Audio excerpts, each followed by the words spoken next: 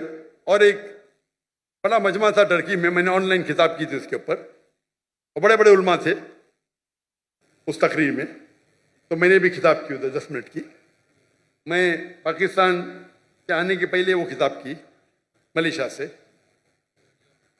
تو انشاءاللہ اگر آپ اللہ اور اللہ کے رسول کے بات پہ ایک ہو جائیں گے, اللہ تعالیٰ آپ کے ساتھ رہیں گا.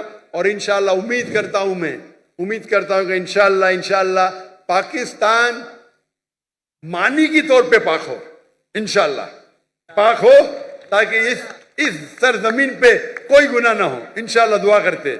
آج نہیں تو قرآن میں تو لکھا یہ وقت آئیں گا, چاہے آپ زندہ رہے میں زندہ رہے. قرآن میں تو لکھا ہوا ہے, جو میں نے آیت کوٹ کی 3 جگہ پہ, انشاءاللہ 7 سال تک کے ساری دھرتی پہ اسلام کی شریعت نازل ہوئیں گی, اور انشاءاللہ سب سے امن کا موقع رہیں گا اس وقت.